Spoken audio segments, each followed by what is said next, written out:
Hi,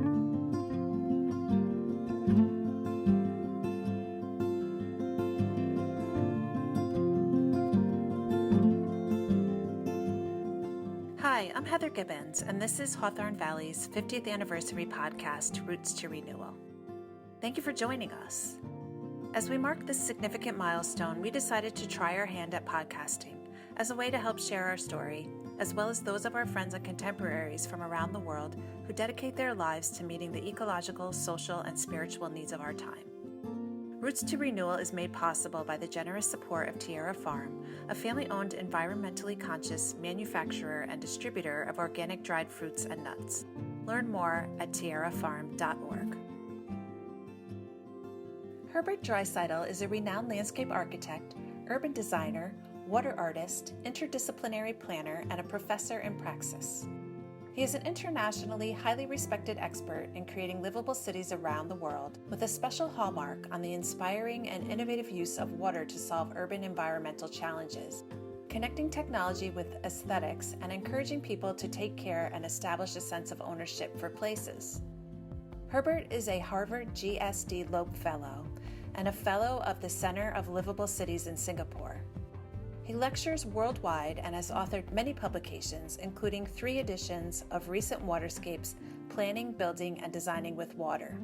Herbert has received many awards for his work in the United States and around the world. He founded Atelier Dreiseitl in 1980, today known as Ramboll Studio Dreiseitl, a globally integrated design firm with a long-standing history of excellence in urban design, landscape architecture, and resilient ecological planning. During the last 5 years, he developed the Livable Cities Lab, a think tank at the Ramboll Group International, now based in Boston.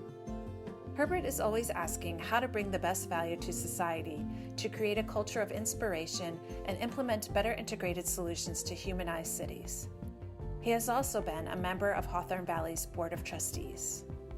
Herbert joined Martin in conversation this past February over Zoom from his home on the shores of Lake Constance in Germany, when the country was still in the throes of the pandemic and in a state of strict lockdown. Hello, Herbert. It's really wonderful to see you in your beautiful home in Überlingen on the Lake of Constance, or the Bodensee. And I know now you're in this incredible lockdown in Germany because of the pandemic, which is quite a bit stricter than what we're experiencing here in the US. And maybe we just begin there to say, what are you experiencing from that? And what are you thinking are the ways forward that we can think about coming out of this pandemic in new ways? I would like to say a little bit about the side effects, what I was actually seeing. And I think that's all around the world probably similar. What was very interesting already last year, 2020, we noticed that in our cities, large cities, but also our smaller cities we have here in Europe, that suddenly the atmosphere of the city was different, completely different. No traffic, or very reduced traffic. We could suddenly hear birds singing right in the middle of the city. We could hear the concert in the morning. We could suddenly recognize that nature is right in the city. And we even have wildlife, foxes and so on, at night running through the city. We see that it is quite incredible how nature actually is kind of surviving in an interesting way of taking back lost spaces.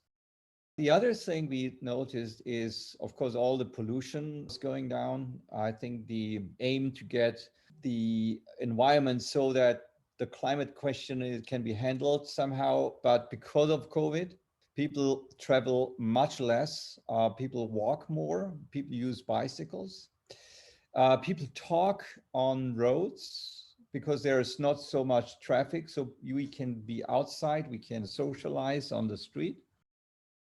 A lot of my friends say there is less hectic in our life. We do more meditation, we do more exercise, we go out to experience our surrounding, and we don't search for the beauty of landscapes somewhere in the far distance where we take an airplane to go somewhere for holidays. No, we have to find it in front of our doorstep, in front of our living space. That means that suddenly the beauty in our cities, the importance of creating a kind of healthy environment in our direct neighborhood is getting very important. And I also know that local economy is suddenly starting to be more important.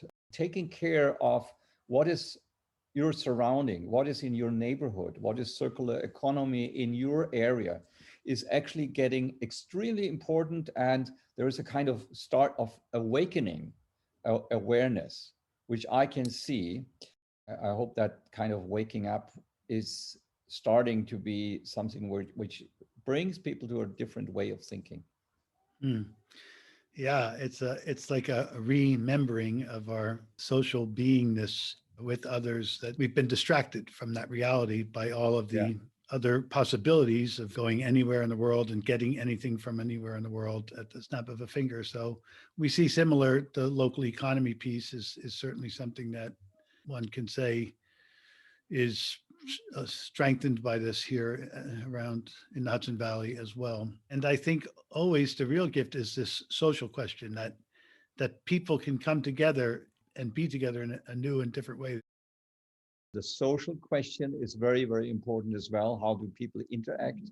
How do people take actually ownership of their direct surrounding? And how also can young people actually get a relationship to that, the physical reality, the social reality, something which is more spiritual. And I think what is for me a very important part is that really beauty matters.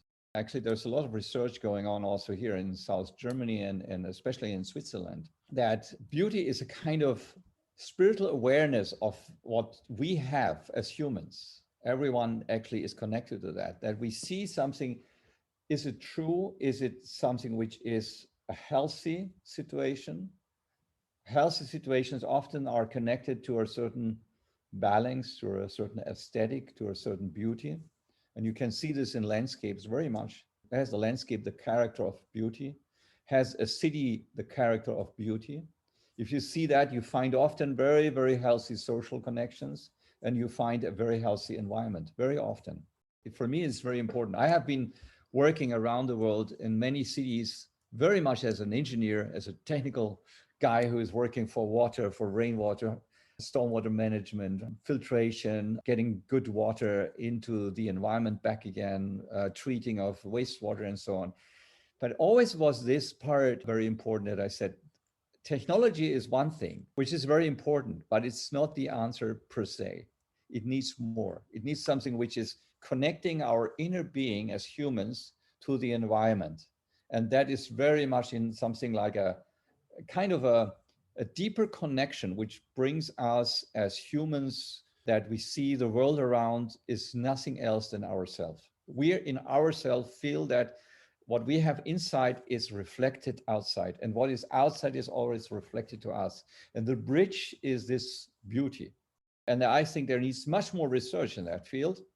And we have to take it not as something nice, but something really sort of which has a very, very strong truth for the future, for design, and for also the way how we create our world.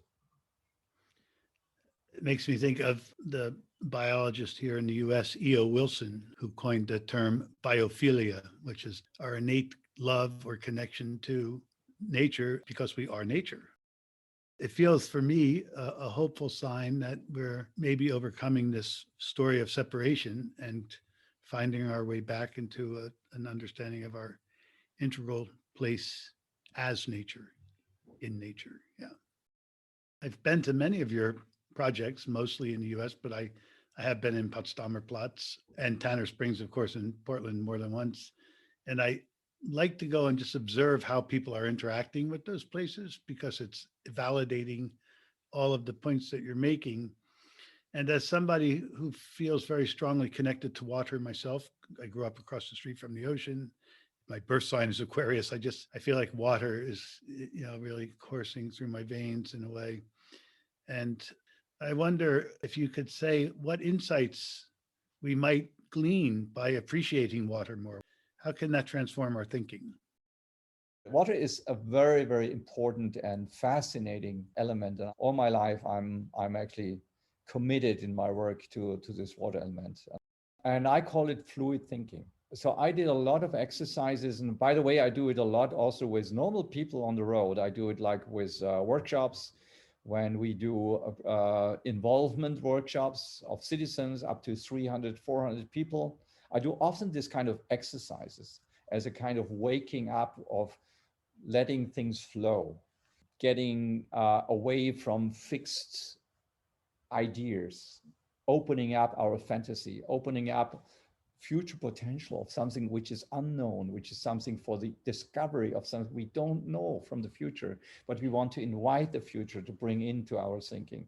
So that is all connected, I think, to fluid movements, to flow. And this fluid thinking in water is extremely important and extremely healthy. And I think this is all about creativity, it's about art, it's about flow, and to get into a flow. And so water is kind of a prototype for that. And it's all about connecting. It's connecting something. Water is par excellence, that what connects us to the world. Well, I'm intrigued because here we are at Hawthorne Valley on what is actually today the 50th anniversary of Hawthorne Valley's beginning. And you yourself went to a Waldorf school. And now, as you look back, what would you say are the gifts of Waldorf education that prepared you for your work in the world or inspired you? Waldorf Education was, for me in my biography, a very absolutely key for what I do now. I was really very bad in writing. I'm still not very good. I love it, but I'm very slow in reading and all these kind of things. Typical dyslexic problem. And I had a teacher. We always had to do in the Waldorf school, you have 4 weeks or 6 weeks, one subject every morning. And so at the end, we have to write a little book or a little book we have to give. And because I was so bad in writing, I have actually let it completely empty. I only made drawings. So, and it was about medicine. It was about the human body, how the function of the human body is in different ways. So what I only did, I was listening very carefully. I did only make drawings in that. And usually at the end of this, the teacher is collecting all these little booklets, and he gives personally to every student back the booklet with some comments.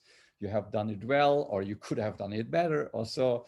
So it's kind of a feedback. And the whole group was actually getting their little booklets back. I was standing in front, we had to stand up, and I was the last guy. And all my classmates said, "Oh my goodness, poor Herbert, he will take him apart and he will be killed after that." So I was very afraid. And he said, "Well, Herbert, you have given me a book. There's nothing written in, but your drawings were so excellent. So I'm totally impressed." He said, "With your drawings, I have seen that you really have been following up my teaching. You understood everything. You learned well. Continue, go on in your way, trust in your strengths, and continue." And you see, I'm still emotional about that. That was really bringing something to me where I did trust in my strengths. And that was in all my life very important. That really coming up with something where I can say, if I want to change the world, I should not follow a kind of something what other people tell you to do. No, I listen to my inner voice and I say, what is that what I bring to the world? And can I find that inner kind of well or root, and can I bring it out? And that was actually something which is so excellent on this school. That is what a Steiner school, a Waldorf school actually can bring. And I think that's why I also did send my kids to that school. And my grandchildren are also now to this school. So to rediscover your being and bringing that into the world, I think that's a very important part. If we could do that for every individual, if that could be the outcome, and I know that is the goal for the class teachers and all the special subject teachers, and to really allow the emergent being to come out and not to put a prescription on who anybody should be, but help them to be who they are.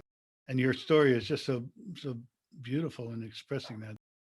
I'm so happy that you have now to celebrate 50 years of work at Hawthorne Valley. What a wonderful initiative. And I think that you have brought actually different disciplines like agriculture, like education, and medicine and research and community building, and even producing healthy food and bringing it out to the world.